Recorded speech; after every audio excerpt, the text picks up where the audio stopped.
Good evening and welcome to the COVID-19 pandemic update. I'm Kayode Okikulu. First, the highlights. Federal government says second shipment of COVAX facilitated vaccines likely to arrive the country in July or August. The Pfizer vaccines expected by the end of the year. The United Nations pledges support to Edo State against COVID-19 and human trafficking. And public events reopen in the United Arab Emirates, but only to fully vaccinated people. It's the biggest fatality spike in 2 months. 4 COVID-19 deaths have been reported by the NCDC in a 24-hour period. Now, the last time Nigeria reported more than 2 daily fatalities was on March the 30th. Coming at a time when fatalities have been at a low, this is another grim reminder of how deadly COVID-19 can be. Well, let's take a look at some other figures and trends. It's been 8 days since the last fatality was recorded in Nigeria. However, the latest figures from the Nigeria Center for Disease Control shows that 4 persons have now died from COVID-19 complications in the last 24 hours, raising the fatality toll in Nigeria to 2,071. According to the NCDC, 37 new infections have been reported from 5 states and the FCT. Lagos has the highest figures with 29 new cases, followed by Akwa Ibom with 3 cases, and 2 cases were recorded in the FCT, while Gombe, Kaduna, and Kano recorded 1 case each. The latest update includes 0 cases from Ekiti, Imo, Nasarawa, Ogun, Ondo, Osun, Oyo, and Sokoto states, and data from Akwa Ibom state recorded over the last 3 days. The new cases have raised the total number of confirmed cases in Nigeria to 166,098. 36 persons have been discharged in the last 24 hours, increasing the number of recoveries to 156,528. According to the National Primary Healthcare Development Agency, data from May the 25th shows that 8,815 of Nigerians vaccinated with first dose have now received their second dose of the vaccine. Across the world, over 167 million cases and more than 3.4 million deaths have been reported from several countries. Well, it's still not certain when Nigeria will be receiving a second shipment of COVID-19 vaccine from the COVAX facility, even though the government says it is going ahead with the administration of the second jab of the AstraZeneca vaccine. Speaking at a news conference in Abuja, the Executive Secretary of the National Primary Healthcare Development Agency, Dr. Faisal Schreib, notes that the country could get her next shipment by the end of July or August, but the dates have not been officially confirmed. Nigeria received close to 4 million doses of the AstraZeneca vaccine in March this year, with the hope of receiving an additional 12 million doses by the end of April. Well, the delivery has stalled with India's decision to halt vaccine exports. As most people here already know by now, the global community is facing great challenges regarding vaccine supply. Like most nations, this impacts the clarity over Nigeria's next shipment. While we have information that we may get the next consignment of vaccines by the end of July or August, there has been no official communication to confirm these dates. However, we are optimistic that by the time we finish the second dose of the vaccination in July, we will have clarity around when the vaccines will be available. Nevertheless, we can update you on some positive developments. Pfizer and BioNTech pledged on Friday of last week to provide 1 billion doses of their COVID-19 vaccine to low and middle income countries by the end of 2021. And another 1 billion doses in 2022. Johnson & Johnson also announced it has signed a deal to provide 200 million doses of its vaccine to COVAX. The United Nations says it is ready to support state governments in their economic development drives to improve lives through its agencies and programs. The United Nations resident representative and humanitarian coordinator in Nigeria, Edward Cullen, who was speaking during a working visit to the state government house in Benin City, said that the UN will pay more attention to the issues of COVID-19 and legal migration. In his response, the Deputy Governor of Edo State, Mr. Philip Shoaib, said the state government is looking forward to strengthening the collaboration with the agency, having benefited from their support during the Lassa fever outbreak. To reinforce the partnership between the United Nations and the Edo State government with two critical objectives. One is to see how we can work with your state better in the fight against the COVID-19 pandemic and also supporting acceleration of the Sustainable Development Goals to build back better. And the second focus is to how we can continue working with you to eradicate human trafficking and irregular migration and promote economic prosperity for Edo citizens by managing migration through development, which is a vision of your government, and also to create durable solutions for what we call economic transformation in this beautiful state. Edo is one of the centers for Lassa fever treatment, Era Specialist Hospital. But before this administration came on board, it was an eyesore, it was a major problem, especially from October to December to January is always a major problem. But we were able to set up a management system that was able to not only bring the numbers down, we're able to research with your team, WHO, working with WHO. We started a program we call the deratization program, where chemicals are used to deal with these rats in their various, in those areas that is more pronounced.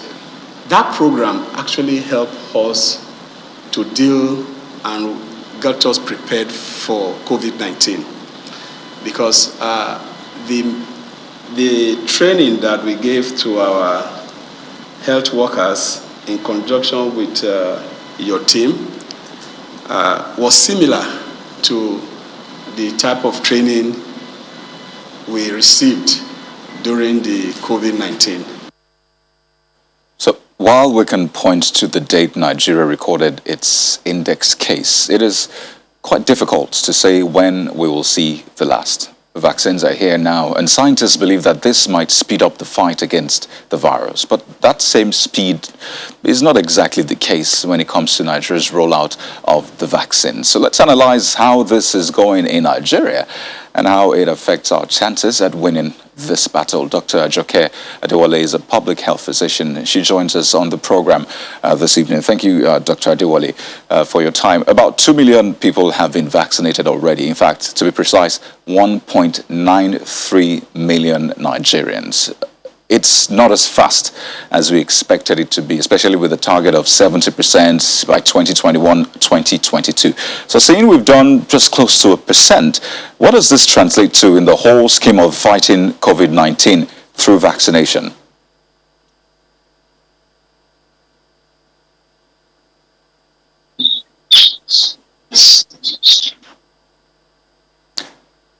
Well, Dr. Adewale, if you can hear me, seems the audio is dragging. But let me just put this in again. I mean, we've vaccinated just I about... responded immediately. Okay, please go ahead. I can hear talking. you now. Okay, that's fine. So I was explaining that there are reasons why I give it,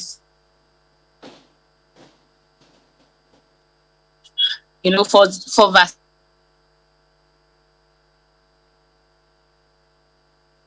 Dose gives memory.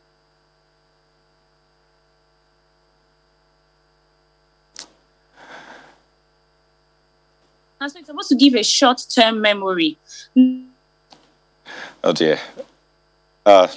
Adewale, I know you're responding. I can hear you every now and then, but it keeps failing just right in the middle.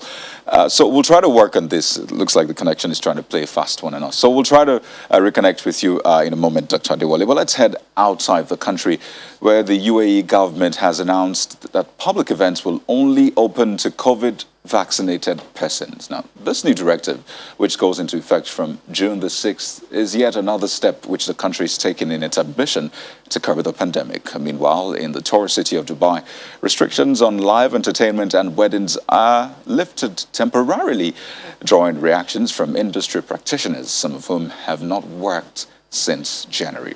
Channel TV correspondent Maiwa Adegoke has more in this report. I did an Iranian accent and everything.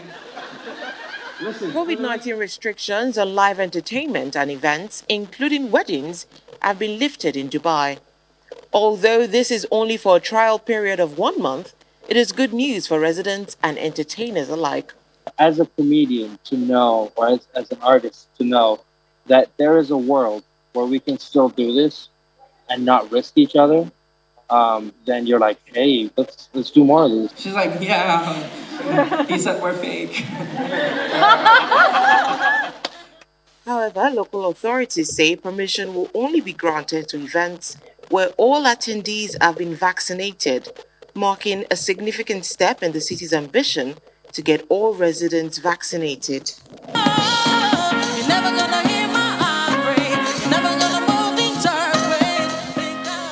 Kathy is the lead singer of a music band and has only received 1 dose of the COVID-19 jab. She says this new rule puts her in a difficult position. So we are waiting for the second. And that second one, I'm even hearing that after the final vaccination, you have to wait 2 weeks again before you can perform. So it's quite hard and it hurts though. After not working since January, it's really hurtful. Staying in this country without money, you know what it is. Dubai's new directive allows entertainment venues to operate at 70% capacity, while hotels can already run at 100%. Indoor and outdoor events can accommodate a maximum of 1,500 and 2,500 respectively. Right now, our situation requires us to be even more diligent to ensure everybody's safe. So yes, either we have concerts or we don't have concerts. Some people might get to go and some people might not get to go. And that's just the reality of today.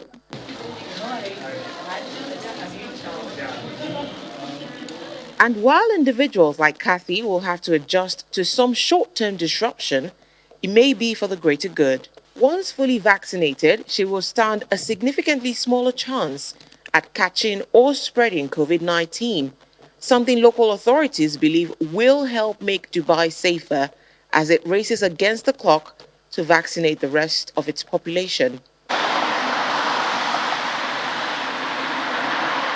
From Dubai in the United Arab Emirates, Maiwa Adegoke for Channels Television News. Well, let's rejoin Dr. Ajoke Adewale back here in Nigeria. Well, I hope this works this time. I mean, we just saw what's playing out in the UAE, saying that, public places will only be open to people who have been fully vaccinated. That's not the case here in Nigeria. But we've seen that, the vaccination process has not been as fast as it should be. So if you could just respond, adding this reality in UAE to your response. Okay.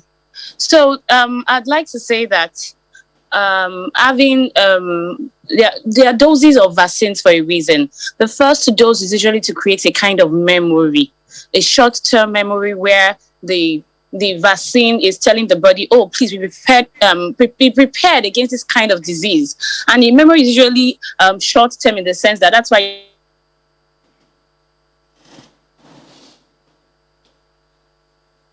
ramp up with the second vaccine, it goes up to about 95%. So delaying the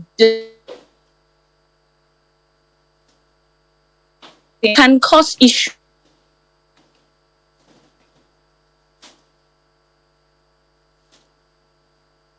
Take your second dose at maybe, for instance, 4 weeks interval, 8 weeks or 12-week intervals.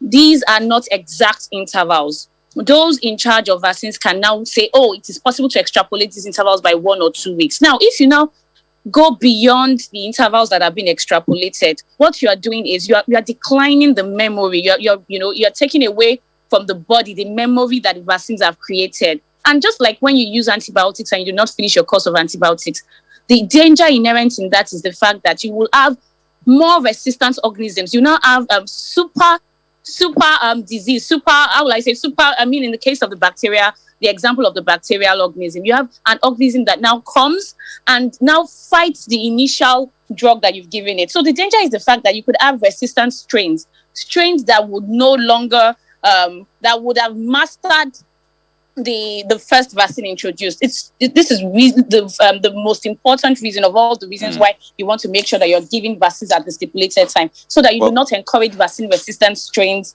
to now form epidemics. For those strains, you do not have the new vaccines that would now topple them, because they have mastered the initial vaccine that you have administered, and because you did not give the second dose on time, it can cause a lot of problems. I hope that makes that Nigerians can understand the analogies I've given.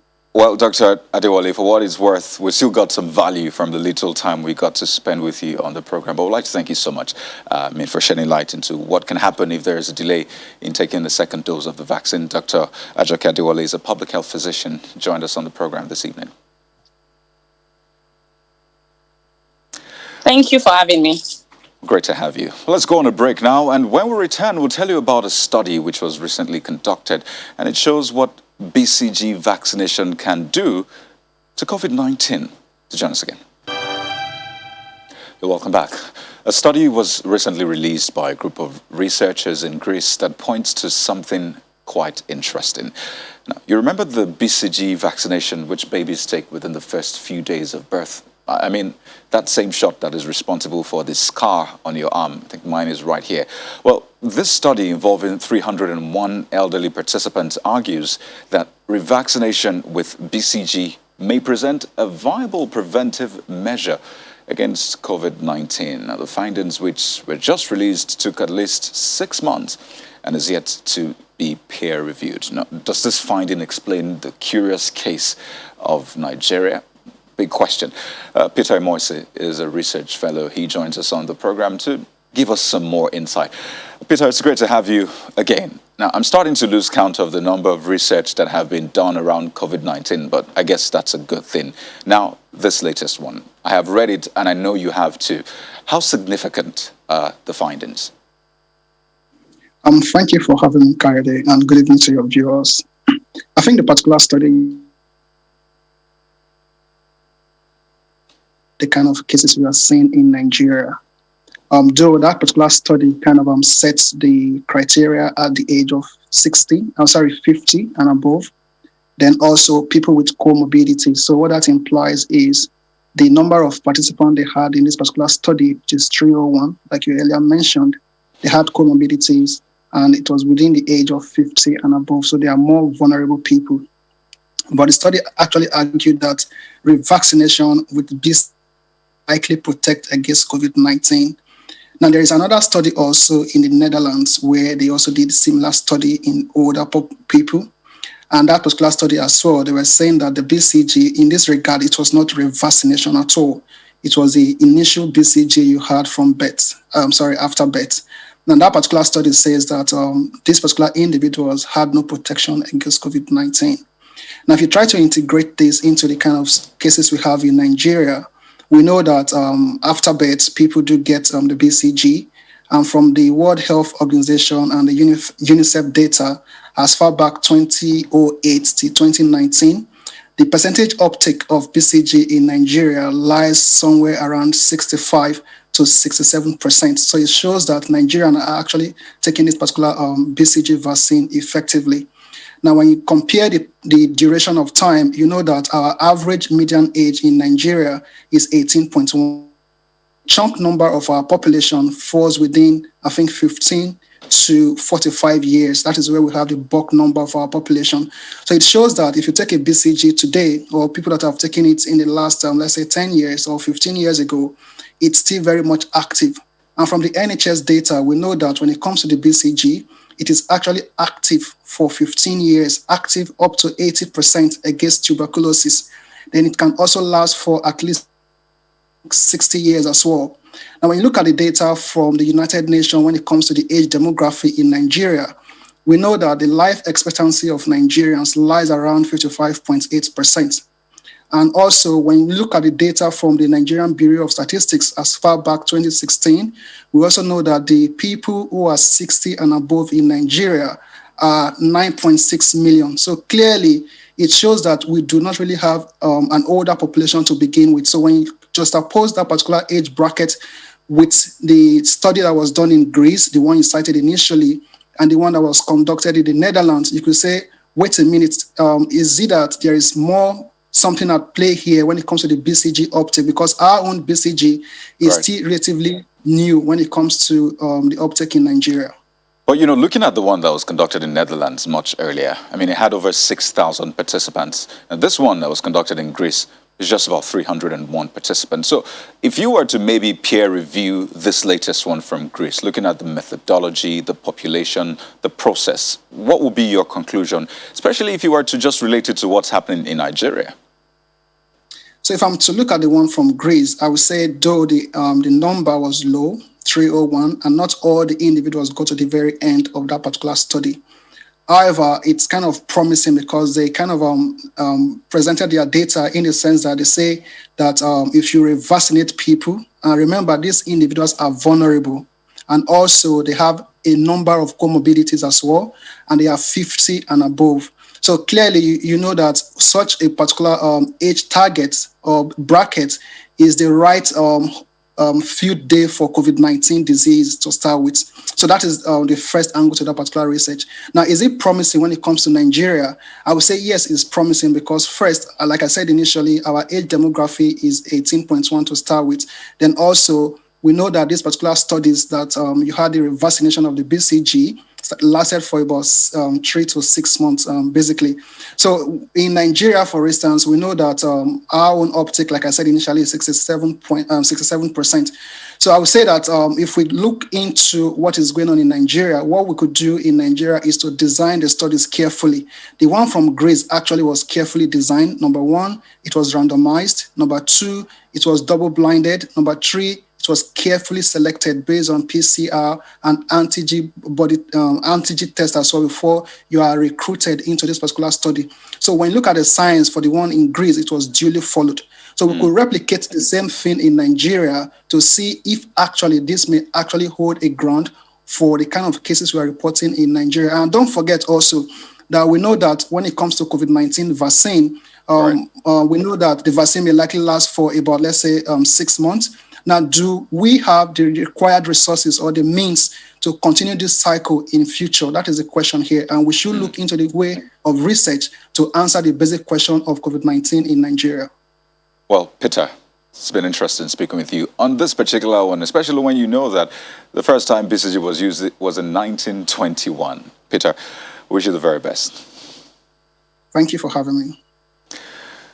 Also on foreign scene, the man who served as Boris Johnson's most senior advisor at the height of the coronavirus pandemic has apologized publicly for the UK government's response to the crisis, which he says fell disastrously short of what the public should expect. Central to Dominic Cummings' criticism of Johnson and his government is a lack of preparedness, leading to lockdowns being delayed and policies like herd immunity being pursued. Well, the Prime Minister has denied that his government acted irresponsibly. Thank you, Mr. Speaker. Can I join the Prime Minister in his comments? The British Prime Minister Boris Johnson rejected criticism from his former advisor Dominic Cummings on Wednesday, saying he does not accept Cummings' accusation that government inaction led to unnecessary deaths. Mr. Speaker, I don't think anybody could credibly accuse this government of being complacent about the threat that this virus poses at any point. We have worked flat out, Mr. Speaker, to minimise loss of life to protect the NHS, while they have flip-flopped, Mr. Speaker, from one position to another, backing curfew one day, opposing it the next, backing lockdowns one day, opposing it the next, calling for tougher border controls one day, then saying that quarantine is a blunt instrument the next. Mr. Speaker, we have got on with the job of protecting the people of this country from one of the worst pandemics in living memory, if not the worst in living memory. We have turned the corner, and it is no thanks, Mr. Speaker, to the loyal opposition opposite. Earlier, Cummins said his ex-boss failed in the COVID-19 crisis, and ministers fell disastrously short of the standards the public had a right to expect during the most devastating global pandemic in decades. Well, whatever side of the divide you belong, don't forget to protect yourself because the virus is still out there. Well, that's a COVID-19 update for today. Thank you for watching. I am Kayode Okikiolu.